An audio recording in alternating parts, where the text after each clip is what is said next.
জামায়াত শিবির নিষিদ্ধ, প্রজ্ঞাপন জারি কিছুক্ষণের মধ্যেই। বেছে বেছে সেবা খাত ধ্বংস করেছে নাশকতাকারীরা, প্রধানমন্ত্রী। ডিবি থেকে পরিবারের কাছে কোটা আন্দোলনের 6 সমন্বয়ক। রংপুরে আবু সাইদ হত্যা মামলায় গ্রেফতার কিশোরের জামিন।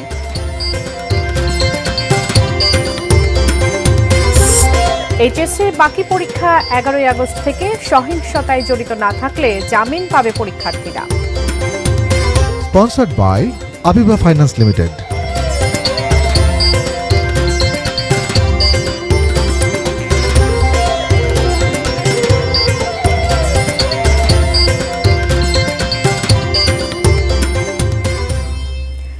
সারা দেশের সবশেষ খবর নিয়ে এটিএন নিউজের নিয়মিত আয়োজন দেশের খবরে সবাইকে আমন্ত্রণ জানাচ্ছি। বাবলি ইয়াসমিন। এতক্ষণ শুনছিলেন সংবাদ শিরোনাম। বিস্তারিত। প্রধানমন্ত্রী শেখ হাসিনা বলেছেন, পাকিস্তানের প্রেতাত্মারা এখনও পিছু ছাড়েনি। যুদ্ধাপরাধীদের আশ্রয় করে একটা শ্রেণী গড়ে উঠেছে।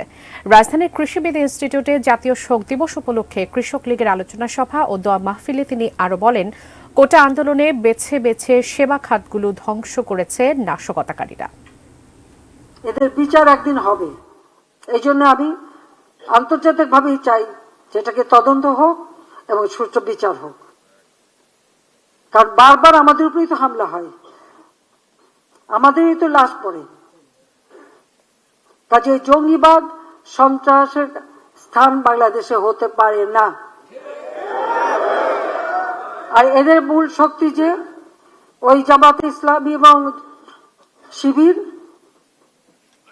যারা একেবারে অস্ত্র শস্ত্র ট্রেনিং দিয়ে তারা নামে, এই তাদেরকে আমরা এখান থেকে ব্যান করে দেওয়া হবে। সন্ত্রাস বিরোধী যে আইন 2009, সেই আইনের 18 ধারা অনুযায়ী এদেরকে ব্যান করে দেওয়া। কারণ এদের জন্য সামাজিক মর্যাদা না থাকে। হ্যাঁ, এরা তো জঙ্গিবাদী হিসেবে আন্ডারগ্রাউন্ডে যে আবার ধ্বংস করার চেষ্টা করবে, কিন্তু সেখানে ওই জঙ্গি সংগঠন হিসেবে এদেরকে মোকাবেলা করা এবং মানুষকে রদ করার চেষ্টা সকলকে মিলে করতে হবে। সন্ত্রাস বিরোধী আইনে জামায়াত শিবির নিষিদ্ধ। সুপ্রিয় দর্শক, এ বিষয়ে আরো বিস্তারিত জানতে এই মুহূর্তে ফোনে যুক্ত হচ্ছে সহকর্মী আরিফ জামালের সঙ্গে। আরিফ, নিশ্চয়ই শুনতে পাচ্ছেন, যুগান্তকারী একটি রায়, কি অবস্থা বিরাজ করছে সেখানে, বিস্তারিত জানাবেন। কিছুক্ষণ আগে এই গেজেটটি প্রকাশ করা হয়েছে। প্রজ্ঞাপন আকারে জামাত শিবির এবং তাদের অঙ্গ সংগঠনকে নিষিদ্ধ হতে এখানে হচ্ছে জামাত শিবির এবং তাদের অঙ্গ সংগঠনের রাজনীতি নিষিদ্ধ করা হয়েছে। এবং এই কারণটি হচ্ছে সুপ্রিম আন্তর্জাতিক অপরাধ ট্রাইব্যুনালের কয়েকটি মামলার রায় কিন্তু জামায়াত ইসলামী, যাদের পূর্ব নাম ছিল জামায়াত ইসলামী বা জামায়াত ইসলামী বাংলাদেশ, এবং তাদের অঙ্গ সংগঠন বাংলাদেশ ইসলামী ছাত্র শিবির 71 সালে মুক্তিযুদ্ধ এবং মুক্তিযুদ্ধে যুদ্ধাপরাধ এবং মানবতা বিরোধী অপরাধের দায় হিসেবে গণ্য করা হয়েছে। তো সেই হিসেবে আসলে এই যে জামাতের নিবন্ধন বাতিল করা হয়, রাজনৈতিক দল হিসেবে জামাতের নিবন্ধন বাতিল করা হয়, পরবর্তীতে তারা উচ্চ আদালতও জামাতের নিবন্ধনের বাতিলের বিষয়টি বলবৎ থাকে। আর গেজেটে যেটা বলা হয়েছে যে সরকারের নিকট যথেষ্ট তথ্য প্রমাণ রয়েছে যে বাংলাদেশের জামাত ইসলামী এবং তার অঙ্গ সংগঠন বাংলাদেশ ইসলামী ছাত্র শিবির সাম্প্রতিককালে সংঘটিত হত্যাযজ্ঞ, ধ্বংসাত্মক কার্যকলাপ ও সন্ত্রাসী কর্মকাণ্ডে সরাসরি এবং উস্কানির মাধ্যমে জড়িত ছিল। সরকার বিশ্বাস করে বাংলাদেশ জামায়াত ইসলামী এবং বাংলাদেশি ইসলামী ছাত্র শিবির সহ তার সকল অঙ্গ সংগঠন সন্ত্রাসী কার্যকলাপের সাথে জড়িত রয়েছে। সেজন্য সরকার সন্ত্রাস বিরোধী আইন 2009 ধারা 18(1) প্রদত্ত ক্ষমতা বলে বাংলাদেশ জামায়াত ইসলামী এবং বাংলাদেশ ইসলামী ছাত্র শিবির সহ তাদের সকল অঙ্গ সংগঠনকে রাজনৈতিক দল ও সংগঠন হিসেবে নিষিদ্ধ ঘোষণা করেছে এবং উক্ত আইনের তফসিল 2 বাংলাদেশ জামাতে ইসলামী ও বাংলাদেশ ইসলামী ছাত্র শিবির সহ তাদের সকল অঙ্গ সংগঠনকে নিষিদ্ধ সংস্থা হিসেবে তালিকাভুক্ত করল। আপনাকে ধন্যবাদ। সুপ্রিয় দর্শক, সহকর্মী আরিফ জামাল এতক্ষণ সন্ত্রাস বিরোধী আইনে জামাত শিবিরকে যে নিষিদ্ধ করা হয়েছে সে ব্যাপারে বিস্তারিত জানাচ্ছিলেন। ঢাকা মহানগর পুলিশের গোয়েন্দা বিভাগের হেফাজতে থাকা বৈষম্য বিরোধী ছাত্র আন্দোলনের 6 সমন্বয়ক ছাড়া পেয়েছেন। দুপুর 1:30টার দিকে তারা ডিবি কার্যালয় থেকে গাড়িতে করে বের হয়ে যান। এর আগে সমন্বয়কদের সঙ্গে তাদের পরিবারের সদস্যরা দেখা করতে যান। একাধিক গাড়িতে করে পরিবারের সদস্য সহ ডিবি অফিস থেকে রওনা দেন তারা। ডিবিতে থাকা 6 সমন্বয়কের মধ্যে প্রথমে 3 জনকে গত শুক্রবার বিকেলে ধানমন্ডির গণস্বাস্থ্য নগর হাসপাতাল থেকে তুলে আনা হয়। তারা হলেন নাহিদ ইসলাম, আসিফ মাহমুদ ও আবু বাকের। পরদিন সন্ধ্যায় শারজিস আলম ও হাসনাত আবদুল্লাহকে নিয়ে আসে ডিবি। এরপর রোববার ভোরে মিরপুরের এক আত্মীয়ের বাসা থেকে তুলে আনা হয় নুসরাত তাবাসসুমকে। এরপর থেকেই 6 সমন্বয়ক ডিবি কার্যালয়ে ছিলেন। ডিবির দাবি, অনিরাপত্তায় ভোগার কারণে তাদের হেফাজতে রাখা হয়। অবশেষে জামিন পেয়েছে বৈষম্য বিরোধী ছাত্র আন্দোলনে বেগম রোকেয়া বিশ্ববিদ্যালয়ের শিক্ষার্থী আবু সাইদ হত্যা মামলায় আটক 16 বছর বয়সী ছাত্র আলফি শাহরিয়ার মাহিম। গত 18 জুলাই বিকেলে রংপুর নগরীর চকবাজার এলাকার শাহজালালের ছোট ছেলে আলফি শাহরিয়ার মাহিমকে আটক করে পুলিশ। পরদিন 19 জুলাই আবু সাইদ হত্যা মামলার আসামি করে আদালতের মাধ্যমে কারাগারে পাঠানো হয় তাকে। এ নিয়ে 31 জুলাই ফেসবুকে স্ট্যাটাস দিয়ে তীব্র ক্ষোভ প্রকাশ করেন মাহিমের বোন অনার্স পড়ুয়া সঞ্জানা আক্তার। এরপর সবাই সোচ্চার হলে 4 আগস্ট থেকে এগিয়ে এনে আজ দুপুরে জামিন শুনানির দিন ধার্য হয়। দুপুরে শুনানি শেষে শিশু বিবেচনায় মাহিমকে স্থায়ী জামিন দেন রংপুর নারী ও শিশু নির্যাতন দমন ট্রাইব্যুনাল 1-এর বিচারক মোস্তফা কামাল। তবে মাহিমের পরিবারের সদস্যরা তাকে নিঃশর্ত মুক্তি দাবি করেন। তবে পুলিশের দাবি, রংপুর তাজহাট থানা আক্রমণের সময় মাহিমকে আটক করা হয়, সে সময় সঠিক বয়স জানা সম্ভব হয়নি। পুলিশ সহ আইনশৃঙ্খলা বাহিনীর কারো প্রতি গুলি করার নির্দেশ ছিল না। তারপরেও অন স্পটে কেউ আইন ভাঙলে তদন্ত করে তাদের বিরুদ্ধে ব্যবস্থা নেওয়া হবে বলে জানিয়েছেন তথ্য ও সম্প্রচার প্রতিমন্ত্রী মোহাম্মদ আলী আরাফাত। দুপুরে সচিবালয়ে নিজ কার্যালয়ে এসব কথা বলেন তিনি। প্রতিটি হতাহতের ঘটনা তদন্ত করে যারা এর দায়ী ব্যক্তিদের আইনের আওতায় আনা হবে। প্রয়োজনে আমরা বিদেশি কোনো এক্সপার্ট তাদেরও সহায়তা নিব, যে আমরা এখানে পুরোপুরি স্বচ্ছ এবং জবাবদিহিতায় থাকতে চাই। ক্ষতিগ্রস্ত কেউ হয়, প্রাথমিকভাবে ক্ষতিগ্রস্ত সেই পরিবার যারা সরাসরি তাদের সদস্যদের হারিয়েছে, এবং তারপরে এই সরকার এবং এই দেশ। দেশের খবরে একটা বিরতি নিচ্ছি, ফিরে আসছি কিছুক্ষণের মধ্যে, সঙ্গে থাকুন।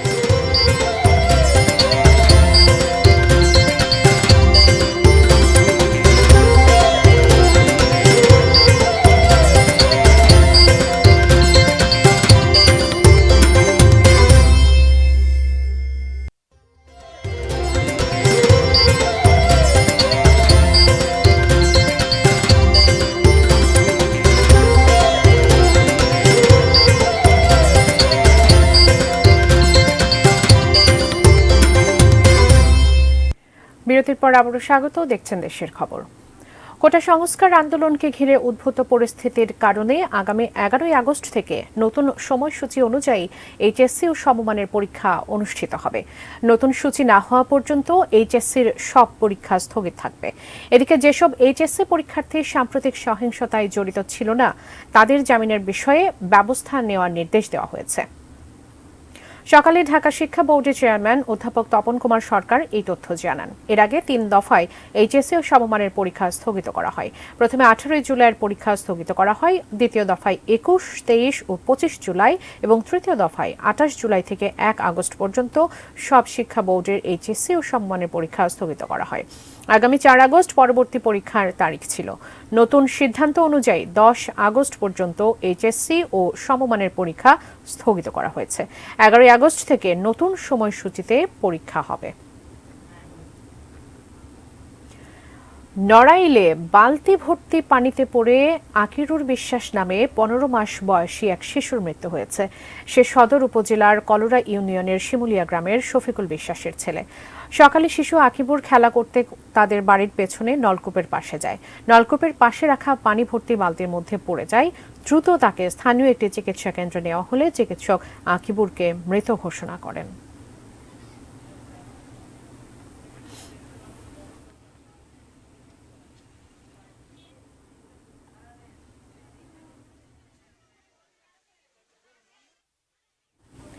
2 সপ্তাহ বন্ধ থাকার পর আজ থেকে আবার স্বল্প দূরত্বে যাত্রীবাহী মেইল, লোকাল ও কমিউটার ট্রেন চলছে।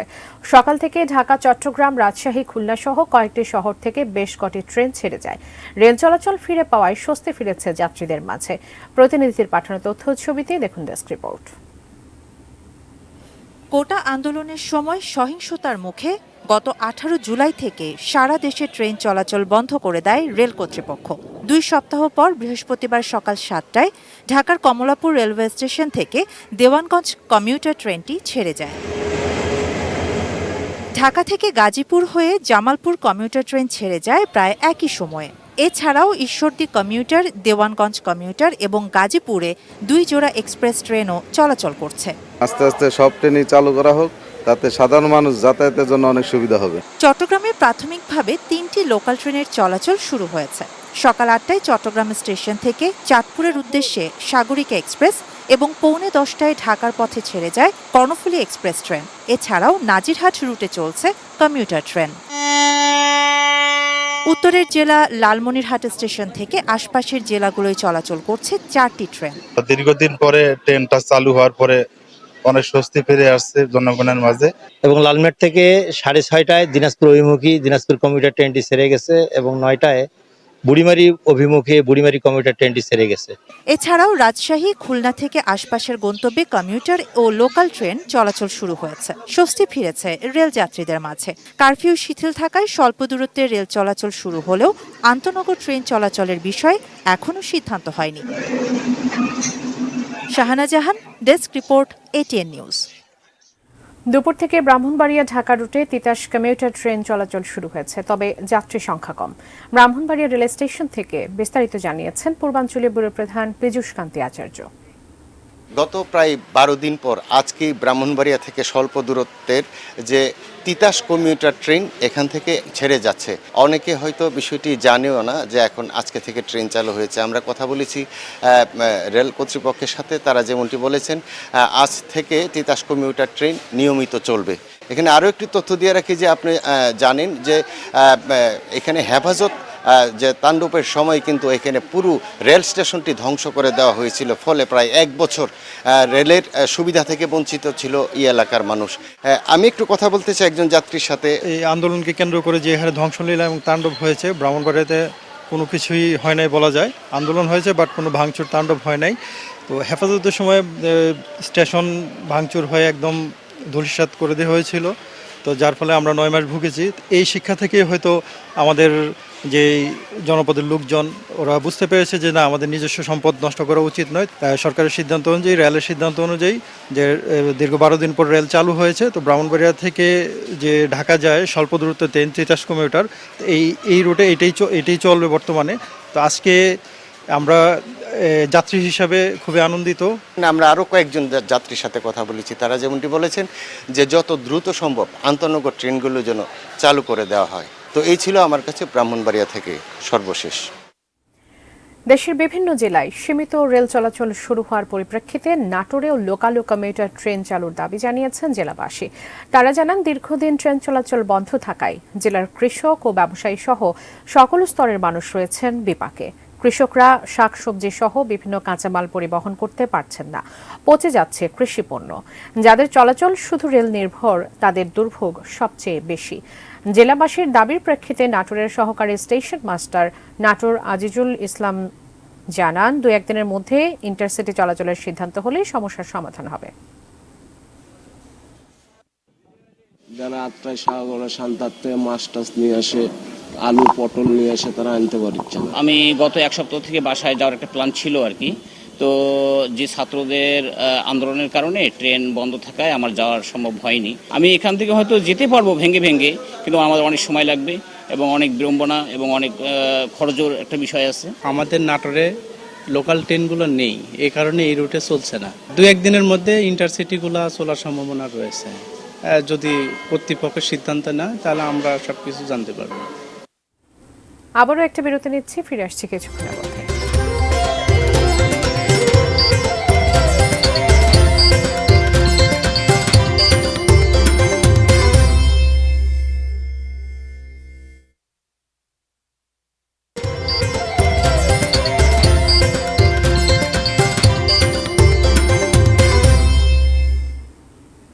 বিরতির পর আবারও স্বাগত, দেখছেন দেশের খবর। শোকের মাসের প্রথম দিনেই নাটোরে আগস্টের শহীদদের স্মরণে তৈরি করা তোরণ ও ব্যানার কেটে দিয়েছে দুর্বৃত্তরা। এ ঘটনায় ক্ষোভ প্রকাশ করেছেন জেলার আওয়ামী লীগ নেতারা।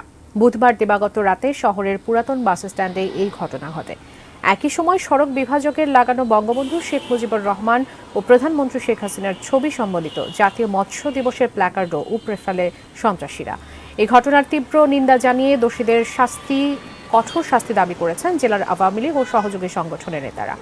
নাটোর সদর থানার ভারপ্রাপ্ত কর্মকর্তা মিজানুর রহমান জানান, জড়িতদের শনাক্ত করে দ্রুত আইনের আওতায় আনা হবে।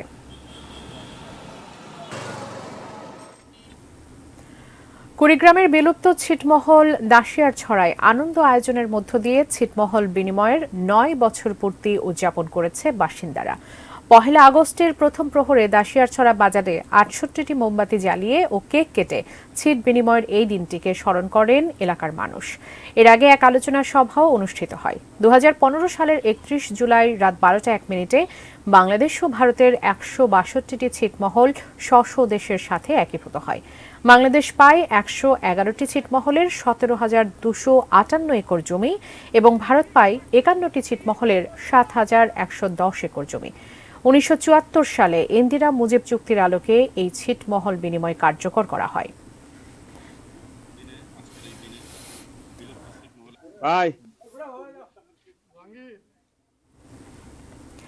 মৌসুমি বায়ুর প্রভাবে প্রায় সারা দেশেই বৃষ্টি হচ্ছে। আবহাওয়া অধিদপ্তর জানিয়েছে, সক্রিয় মৌসুমি বায়ুর প্রভাবে উত্তর বঙ্গোপসাগর এলাকায় গভীর সঞ্চালনশীল মেঘমালা সৃষ্টি হচ্ছে। এর প্রভাবে আগামীকালও এরকম বৃষ্টি হতে পারে। এই প্রবল বর্ষণ ও পাহাড়ি ঢলে বান্দরবানের নিম্নাঞ্চল প্লাবিত হয়েছে। বৃদ্ধি পাচ্ছে সাঙ্গু, মাতামুহুরী ও বাঘখালী নদীর পানি। পাহাড়ি ঢলে নাইখনছড়ি উপজেলার তুমরু খালের পানিতে তলিয়ে গেছে তুমরু বাজার। এছাড়া ঘুমধুম এলাকার অর্ধশতাধিক বাড়ি পানিতে তলিয়ে গেছে। বেশ কয়েকটি জায়গায় পাহাড় ধসে যোগাযোগ বিচ্ছিন্ন হয়ে গেছে। পাহাড় ধসে প্রাণহানি ঠেকাতে পাহাড়ের পাদদেশে বসবাসকারীদের সরে যেতে প্রশাসন, পৌরসভা ও ইউনিয়ন পরিষদের পক্ষ থেকে মাইকিং করা হচ্ছে। টানা বৃষ্টিতে বন্দরনগরী চট্টগ্রামের কয়েকটি এলাকায় জলাবদ্ধতা সৃষ্টি হয়েছে। পানি নিষ্কাশন বাধাগ্রস্ত হয়ে রাস্তাঘাটে পানি জমছে।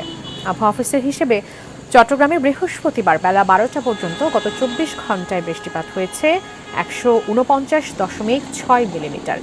ভারী বৃষ্টির কারণে নগরের পাঁচলাইশ, কাতালগঞ্জ, চকবাজার, মুরাদপুর, ষোলবহর, ২ নম্বর গেট, বাকলিয়া ও আগ্রাবাদ সহ বিভিন্ন এলাকার সড়ক পানিতে তলিয়ে গেছে।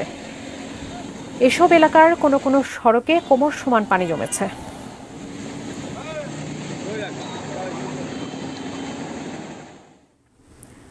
শেষ করার আগে শিরোনামগুলো জানিয়ে দিচ্ছি আরও একবার।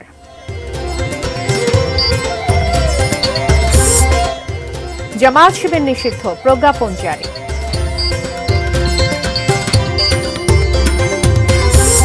বেছে বেছে সেবা খাত ধ্বংস করেছে নাশকতাকারীরা, প্রধানমন্ত্রী। ডিবি থেকে পরিবারের কাছে কোটা আন্দোলনের ৬ সমন্বয়ক। রংপুরে আবু সাইদ হত্যা মামলায় গ্রেফতার কিশোরের জামিন। এইচএসের বাকি পরীক্ষা ১১ আগস্ট থেকে, সহিংসতায় জড়িত না থাকলে জামিন পাবে পরীক্ষার্থীরা। Sponsored by Abiba finance limited. দেশের খবর এ পর্যন্তই। এটিএন নিউজের সব খবর জানতে ভিজিট করুন www.atnnewstv.com। এছাড়া চোখ রাখুন এটিএন নিউজের ইউটিউব ও ফেসবুক পেজে। দেখা হবে আবারও, সে পর্যন্ত সঙ্গে থাকুন, দেখতে থাকুন এটিএন নিউজ।